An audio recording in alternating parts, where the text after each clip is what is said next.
everyone, this is Dipansli and I welcome you all on my YouTube channel Study Time India। बच्चों previously हम लोगों ने structure of atom में Rutherford का present किया हुआ मॉडल देखा था। आई होप क्लियर हो गया होगा। उससे पहले हमने थॉमसन का मॉडल देखा था, वो भी क्लियर हो गया होगा। अगर वीडियो नहीं देखा है आपने तो प्लेलिस्ट में आप लोगों को मिल जाएंगे वीडियो। समझ में आया हो तो चैनल को सब्सक्राइब ज़रूर कीजिएगा, अपने दोस्तों के साथ ज़रूर शेयर कीजिएगा। आज हम लोग नेक्स्ट पढ़ेंगे, यानी कुछ कमियां जो रदरफोर्ड के मॉडल में रह गई थी ना, तो उनको अदर साइंटिस्ट ने ओवरकम किया। तो वो कौन सी कमियां थी और वो किस तरह से प्रेजेंट की गई, यानी उनको किस तरह से शॉर्ट आउट किया गया। तो देखेंगे एक बार किया किसने था, तो बोहर के मॉडल ने। ठीक है, नील्स बोहर साइंटिस्ट थे। इन्होंने अपना एक मॉडल प्रेजेंट किया जिन्होंने एक तो एटम की स्ट्रक्चर बताई ही, जो कि आज तक भी हम लोग पढ़ते हैं, और साथ ही साथ जो कमियां प्रीवियस साइंटिस्ट के मॉडल में थी, यानी स्पेशली रदरफोर्ड के मॉडल में थी, उनको भी सॉर्ट आउट कर दिया। ठीक है, तो इनके एक्सप्लेनेशन से ही हम लोगों को पता चल जाएंगी। पहले तो देख लेते हैं कमी क्या थी। तो देखो, जो रदरफोर्ड का मॉडल था वो एक्सप्लेन नहीं कर पाया था स्टेबिलिटी ऑफ एटम को। भाई उन्होंने ये तो कह दिया कि इलेक्ट्रॉन लगातार चक्कर लगाते रहते हैं, जैसे ये इलेक्ट्रॉन है लगातार चक्कर लगाते रहते हैं किसमें, ऑर्बिट्स में। किसके चारों तरफ, पॉजिटिव चार्ज न्यूक्लियस के चारों तरफ लगातार चक्कर लगा रहे हैं।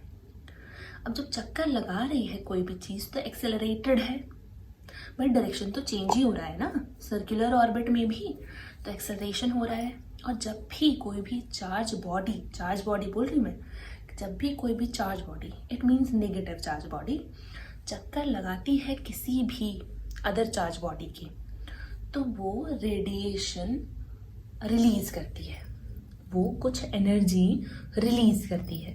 ठीक है, अब एनर्जी रिलीज हो रही है तो कभी ख़त्म भी होगी, ख़त्म होगी तो वो charge body other charge body को जिसको चक्कर लगाते लगाते अट्रैक्ट कर रही है उस पर भी आकर गिर पड़ेगी।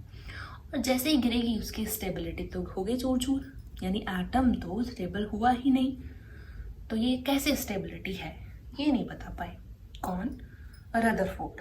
अब बताया किसने, तो नील्स बोहर ने। तो देख लेते हैं कि एक बार कि कैसे उन्होंने इस प्रॉब्लम को सुलझाया और हमें आज का प्रेजेंट एटम दिया। तो इन्होंने कहा, जो कि उन्होंने भी कहा था, कि एटम जो है वो 3 पार्टिकल से मिलकर बना है। सब एटॉमिक पार्टिकल कहते हैं इनको, इलेक्ट्रॉन्स, प्रोटॉन्स और न्यूट्रॉन्स। इलेक्ट्रॉन्स कहाँ पर हैं, शेल्स में। ये जो चारों तरफ शेल्स कह दो, एनर्जी लेवल कह दो, ठीक है, क्लासेस बोल दो, एक ही बात है। तो इलेक्ट्रॉन्स तो यही होते हैं। बाद में प्रोटॉन और न्यूट्रॉन जो होंगे, proton with positive charge, neutron neutral, वो प्रेजेंट रहते हैं यहाँ न्यूक्लियस में, जो कि बहुत सारा मास कंटेनिंग है। पूरा का पूरा एटम का मास इसी न्यूक्लियस की वजह से होता है। ठीक है, ये तो हो गया फर्स्ट पॉइंट उनके उसका। नेक्स्ट, जो प्रोटॉन्स होते हैं और न्यूट्रॉन्स होते हैं वो कहाँ प्रेजेंट है, न्यूक्लियस में, और कंबाइनली उनको हम न्यूक्लियॉन्स कह रहे हैं। और वही न्यूक्लियस को पॉजिटिव चार्ज देते हैं। सिमिलर है, कोई अंतर नहीं। ठीक है, इलेक्ट्रॉन्स जो होते हैं वो रैपिडली रिवॉल्व करते रहते हैं, किसके चारों तरफ, न्यूक्लियस के चारों तरफ। कहाँ पर, फिक्स सर्कुलर पाथ में। ये आया पॉइंट, जो ऑर्बिट बताया था ना उन्होंने, ऑर्बिट में होती तो ये भी बता रहे हैं, लेकिन उन्होंने कहा कि वो सर्कुलर पाथ जो है, जिसको उन्होंने एनर्जी लेवल्स कहा या शेल्स कहा, वो फिक्स होता है हर एक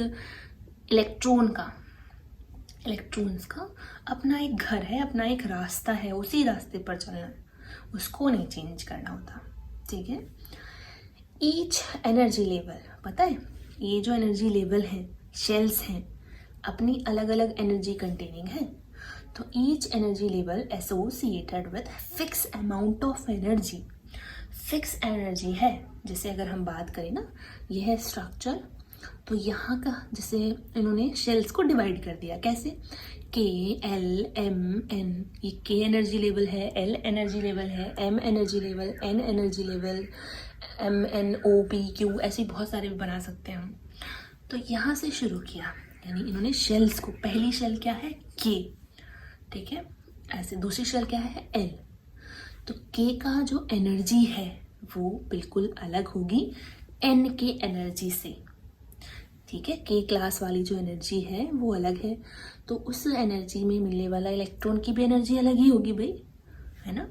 तो each energy level associated with a fix amount of energy, no change in the energy of electron.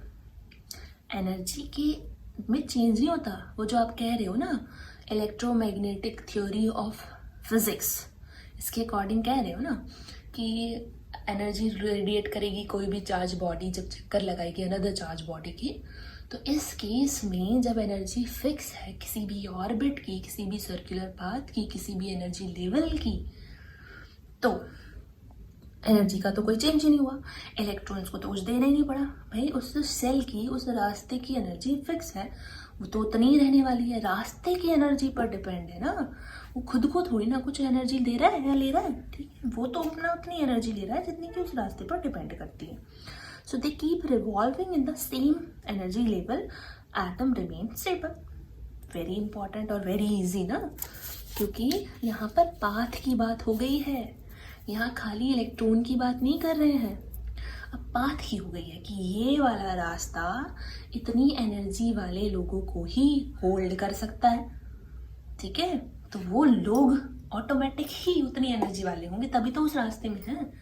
तो ना तो वो लूज करेंगे ना ही वो गेन करेंगे, उतनी एनर्जी से उसी रास्ते पर चलते रहेंगे, ठीक है। चलो नेक्स्ट पॉइंट कि there is a limit of number of electron which each energy level can hold।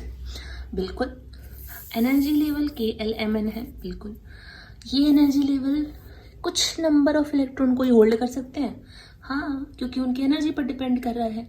जैसे के है, के शेल वाला है ना ये एनर्जी लेवल, ये सिर्फ 2 इलेक्ट्रॉन को ही होल्ड कर सकता है, एल 8 इलेक्ट्रॉन को होल्ड कर सकता है, एम 18 को और एन 32 को। तो 2, 8, 18, 32 नंबर याद कर लेना, बहुत आगे काम आने वाला है ये, ठीक है।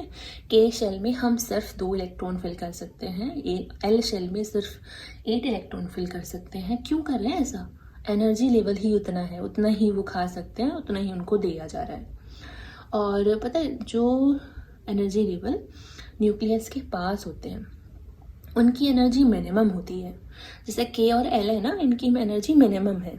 तो देखो इलेक्ट्रॉन भी तो कम ही भरे जा रहे हैं, है ना। और जो दूर होते हैं जैसे कि एम एन की बात करें तो उनका एनर्जी लेवल थोड़ा मैक्सिमम होता है, ठीक है। तभी तो पॉजिटिवली चार्ज न्यूक्लियस से दूर रह पा रहे हैं, अदरवाइज इलेक्ट्रॉन नेगेटिव होते हुए पॉजिटिव से अट्रैक्ट ना हो या कम अट्रैक्ट हो, तो इनको तो बहुत ज़्यादा एनर्जी की ज़रूरत है, बहुत ज़्यादा एनर्जी ये होल्ड करके रखे हुए हैं, तभी ये इससे इग्नोर मार रहे हैं, है ना। तो कहने का मतलब ये है कि जो पास है ना उनकी एनर्जी ज़्यादा नहीं है भाई, हम तो अट्रैक्शन होता है और हम ज़्यादा ही अट्रैक्शन फील कर रहे हैं, जिसकी वजह से पास पास चक्कर लगा रहे हैं, ज़्यादा इलेक्ट्रॉन को भी होल्ड नहीं करके रख सकते। के 2 को कर लेगा, 8 एल में आ जाएंगे, ठीक है। बाकी जो दूर दूर हैं बहुत स्ट्रॉन्ग है, मैक्सिमम पावर है, मैक्सिमम एनर्जी लेवल है उनका, ठीक है। तो एक बार ओवरव्यू ले लेते हैं जल्दी जल्दी से, ठीक है।